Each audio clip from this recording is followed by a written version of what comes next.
Question number 12, Honourable David Cunliffe. Thank you, Mr Speaker. Mr Speaker, to the Minister for Tertiary Education, Skills and Employment. Does he agree with the New Zealand Herald report that, quote, the student funding scandal is, quote, the result of a funding crunch intersecting with a reporting and monitoring system that operates largely on trust?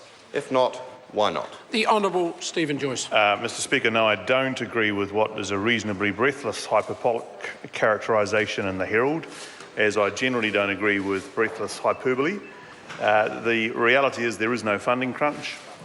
There has been some issues at a small number of institutions across the 734 funded by the TEC who have not been following the funding rules, and it is worth noting that the recovery from those reviews into issues dating back to 2009 is a very small percentage of the sector's funding over that period. Point of order, Mr Speaker. A point of order, Honourable David Cunliffe. Mr Speaker, I seek leave to table a parliamentary library report dated 17 June 2015 that shows the cut in New Zealand's total investment in tertiary education under national from $3.2 billion in 2009 to $3.0 billion in 2015-16. Marginal call, but I'll put the leave sought to table it. Is there any objection? Yes. There is. Order. Supplementary question. Thank you. Point of order, Mr Speaker. Mr Speaker, I seek leave to table a Deloitte review of the Tertiary Education Commission and the New Zealand Qualifications Authority dated 21 April 2015. Leave sought to table that particular report. Is there any objection? There is not. It can be tabled. Thank you, Mr Speaker. Supplementary to the Minister. Supplementary question, the Honourable David Cunliffe. Can the Minister confirm that whistleblowing at New Zealand's largest tertiary provider, Intersecting Group, has uncovered rorting so serious that its share price dropped from $1.30 to just 35 cents last week? The Honourable Stephen Joyce. No, Mr Speaker, I can confirm though that Intersecting is not New Zealand's largest tertiary provider. Mr Speaker. Supplementary Mr. Speaker, question, Honourable David Cunliffe. Point of order, Mr Speaker. Point of order, the Honourable David Cunliffe. Mr Speaker, I seek leave to table a New Zealand Qualifications Authority report on Quantum Education Group, a wholly owned Intersecting subsidiary. Order. I'll put the leave sought to table that particular document. Is there any objection? There is none. It can be tabled. Thank you, Mr Speaker. Supplementary. Supplementary question, the Honourable David Cunliffe.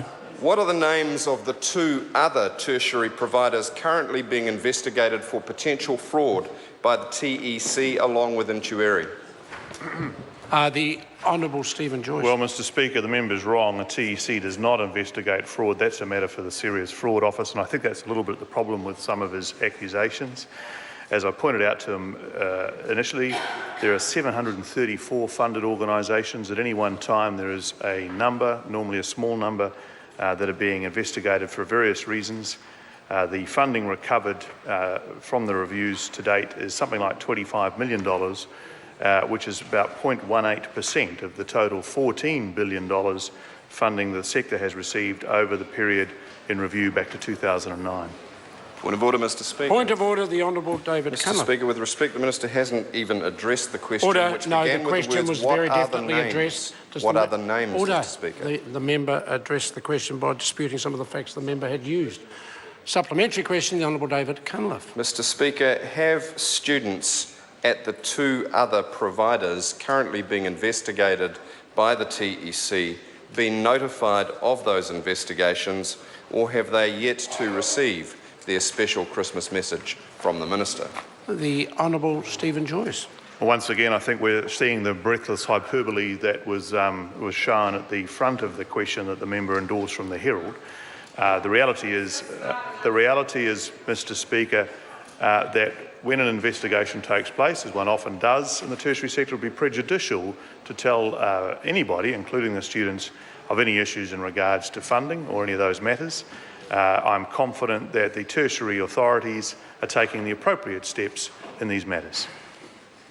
Mr Speaker, supplementary question. Supplementary question, Honourable David. Mr Speaker, given the NZQA has so far failed to detect fraud and mismanagement in a number of providers and instead has expressed high confidence in the worst offenders, does he still retain confidence in them as his watchdog, or is his experiment in privatising tertiary education about as successful as his work with NovaPay and the government's on Serco?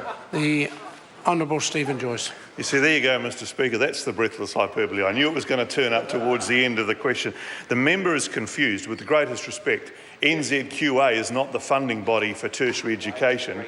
It measures educational achievement, and that's one of the basic mistakes the member makes in regards to his questions.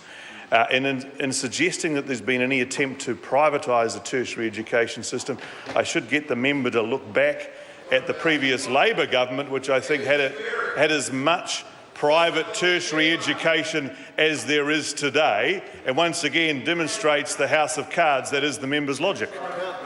Point of order, Mr Speaker. Oh, point of order, the Honourable David Cunliffe. Mr Speaker, I seek leave to table the following reports where NZQA expressed full confidence in providers that were rorting the taxpayer just blind. list the reports. Te Wānanga o Awanuiarangi dated 22 February 2012, Western Institute of Technology dated 22 August 2012, Taratahi Agricultural Training Centre dated 26 January 2011, and Manakitanga Aotearoa Charitable Trust dated 21 August 2013, in which high confidence was expressed by the monitoring agency. The last part's unnecessary. Are they publicly available? They are available, sir, but not distributed. They are available. We now were to move to questions for members, but as the member in charge of the births, deaths, marriages and relationship to registration preventing name change of child sex offenders amendment bill is not in the House, those questions are held over until the next sitting day. Mr Speaker. Point of order. Is it a point of order? Yes, point of order. Point of order. Right, Honourable Winston. Speaker, I understand that the member was here today in the Select Committee. Order. Order. He's not in the House. I've looked for the member. He's not in the House. Honourable members. Order. Order. I'm on my feet.